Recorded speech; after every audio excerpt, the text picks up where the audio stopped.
You are listening to Not on the Payroll right here at 107.3 FM KJAS.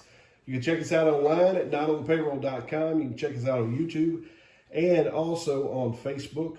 But we are with you every Thursday night at 7 o'clock to have your call-ins and all kind of stuff. We can talk about everything under the sun. That is religion and politics. And today we have the privilege of sitting down with Mr. Leanord Powell. I appreciate you coming in, sitting down with us, and helping us get your word out a little bit. You're going to be running for, or you actually are running for, Precinct 4 Commissioner over in Newton County. And so tell us a little bit about yourself for the people who don't know you here in the community. I would imagine with these small communities, everybody knows everybody. Well, that used to be the case, but we isolate ourselves now and do the work, I think, a little bit. But and a lot of people moving into the area too. Absolutely. So a little bit. My name is Leanord Powell Jr. Okay. But most folks know me as Bubba Powell, and okay. I'll be on the ballot as Leanord Bubba Powell. Okay. 54 years old. Been married to my high school sweetheart for 34 years. Good deal. Yeah, I think so. That's a feat in itself, right? That's right. Yeah. It's easy with her, though. There you go. That's good. But we have a son, and he and his wife have 4 children. Okay. We have a daughter, and her husband have 3. So we're blessed with 7 wonderful grandchildren. They're the center of our lives. They're everything that make the world go round. Is it what they say? Because I don't have grandchildren yet, but is it what they say that grandchildren are easier than the children?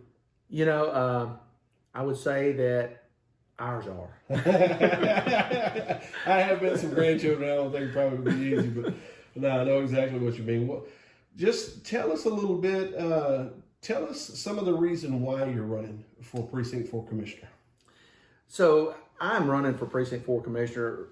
And it's not new. It's not something that I'm doing because I'm displeased with anything or Sure. something of that matter. I've actually planned on running for commissioner for some time, and the real reason I'm running is because I'm passionate. Okay. I care about the residents of Precinct 4. I've lived there my entire life, 54, and I've lived not far from where I was brought home from the hospital my entire life. I Wow. can throw a rock and hit that house now. Okay. I've helped my neighbors and my friends through hurricanes and, after floods and different things.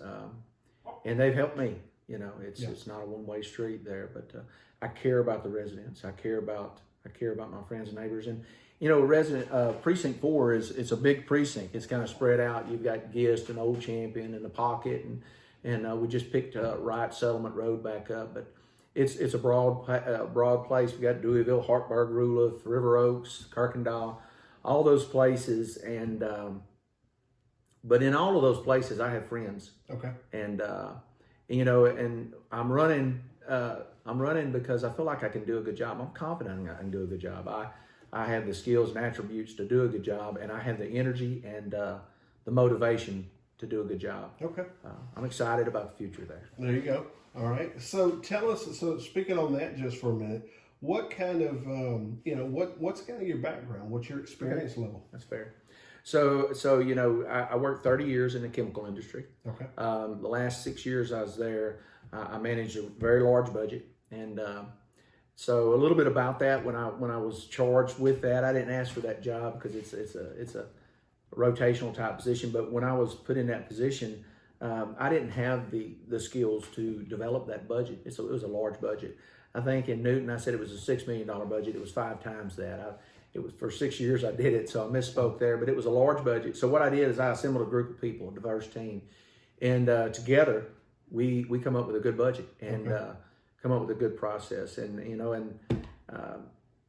that taught me a lot. It taught me a lot about managing money and cost, but it also taught me about working with people, and I had that background. And then also, I built my own house. I've worked heavy equipment. I've been around the dirt business my entire life. The way to build a road is not new to me. I've built house pads. I've built roads. I've done all those things. Sure. But I think building roads and working on roads and ditches and infrastructure is about, in my mind, from what I see when I really get into this, is about 40% of the job.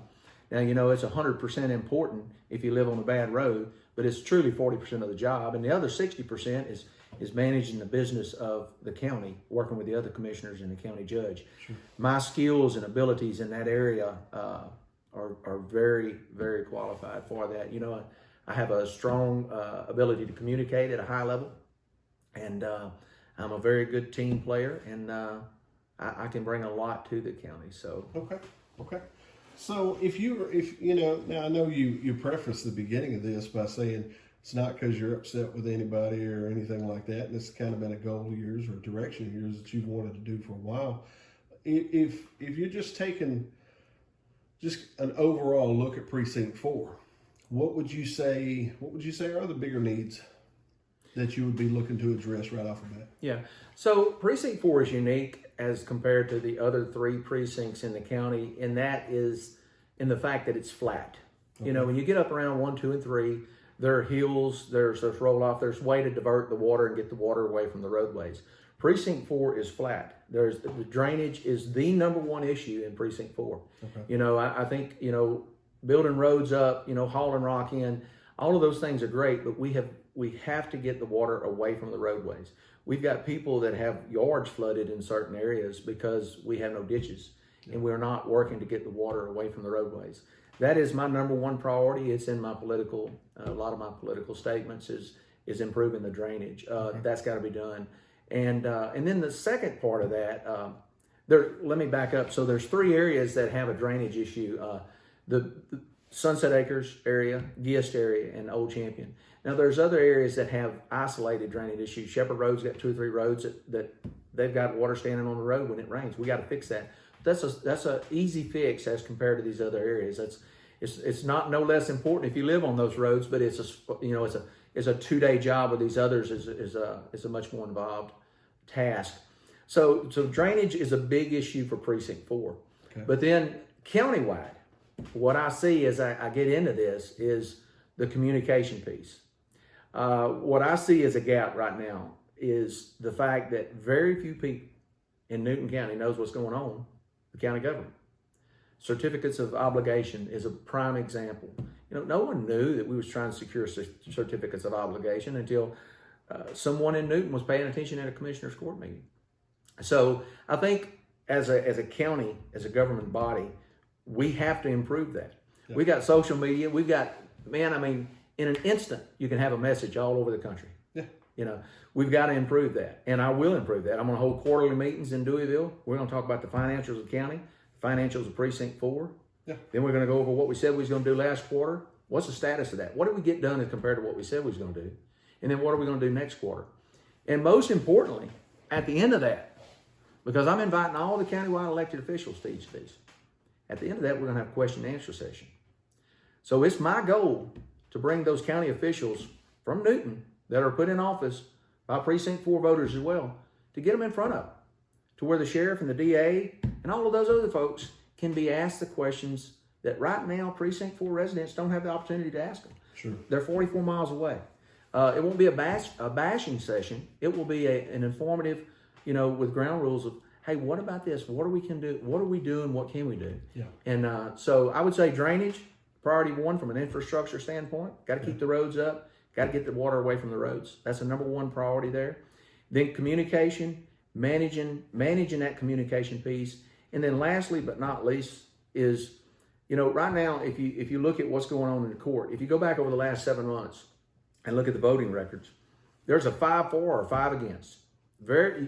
Up until a recent budget, until we accepted, they voted to approve a deficit budget, it was 5-4, 5 against. I think Precinct 1 commissioner voted against accepting that deficit budget. But what I bring to the court and what I see as a gap is representation. I mean, we can't be a court that is always in unanimous agreement. It's not healthy for a team that just always agrees on everything that comes up. That's a great point. You know, even in your marriage, you got, as tough as it is, you got to be able to have a dialogue to say, you know, sure. I don't think we should buy that new car right now. You know, this one's in good shape. Can we do something with this? Can we put a little bit into this one, get another year or 2 out of it? Sure. And as a team, as a married couple, make that agreement and move forward. Commissioner's Court's no different. We got to have someone on that court that can say, wait a minute, I'm not in agreement with that. Can we discuss it? Have a healthy discussion, debate, and or even argument. Right. Now, once that vote's cast and the majority is spoken, when the majority of that court speaks, that's the majority of the voters in Newton County. Yeah. Each and every one of us have to support and move forward to be successful when the majority has spoken. But I'm not a yes man. I'm not going to just say, yeah, I agree with that if that's what y'all want to do. I'm not that guy. I'm the guy that's going to say, hey, wait a minute. I'd like a little bit more dialogue than that. And if we don't have the SMEs in the room, can we table that? And can we bring in people to help us understand what we're talking about? Is there other options? Okay. So communications, infrastructure, those are going to be your, the fact that you're willing to say that you're not a yes man in county politics, I think is a big deal. I mean, I'm interested to see what that looks like. Can I comment to that? So one of the questions that was asked in the form of, it was really written well. It said something of, how are you going to be able to go work with the commissioner's court after, saying, that you don't agree with how they've been operating? Yeah. So I'm thick-skinned. I'm 54 years old, and I've been on a lot of diverse teams. Sure. I've been on the side of the table whether it was I was voting one way and the rest of the team was voting the other.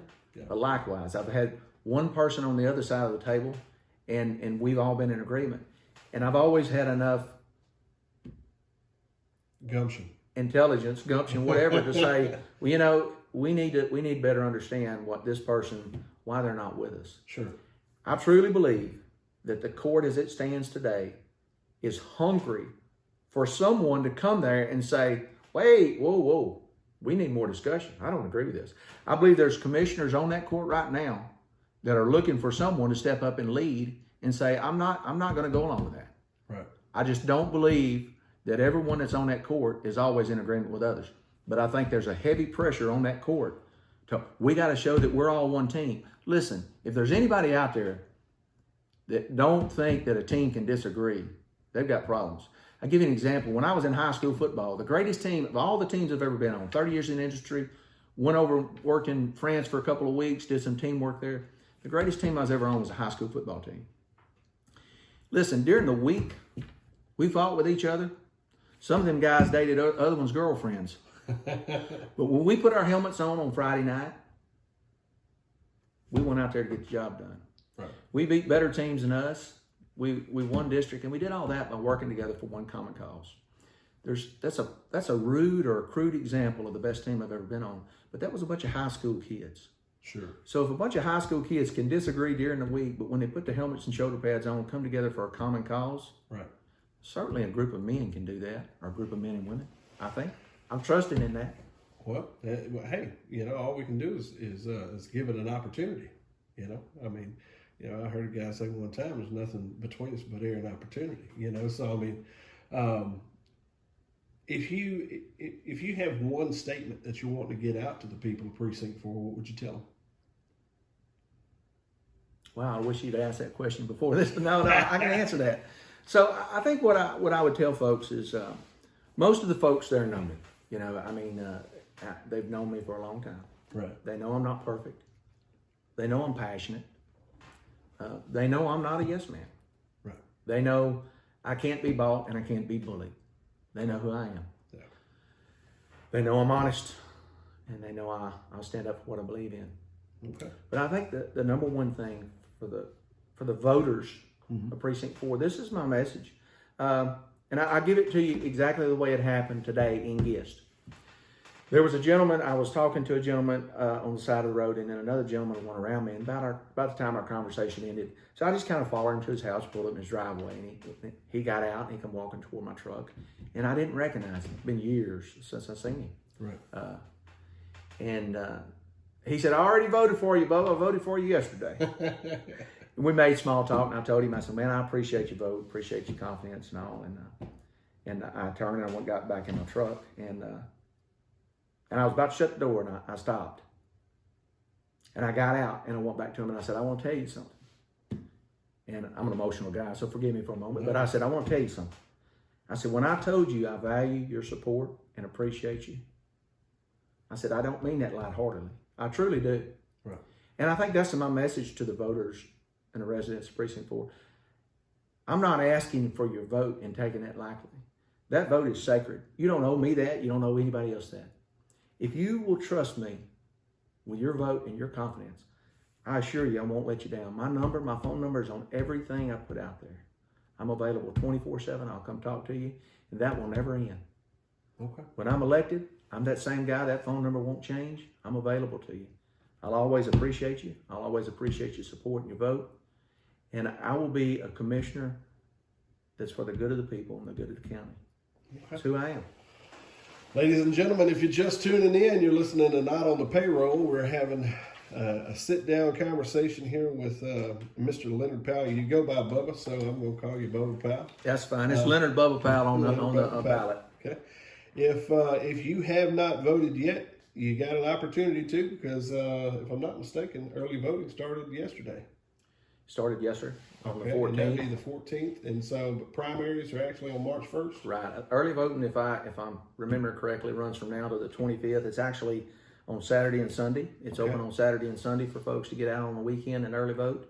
Encourage folks to do that. You know, the only wrong vote is one not cast. That's exactly right. And please go vote. And it runs from now or yesterday through the 25th, and then the primaries on March 1st. That sounds good.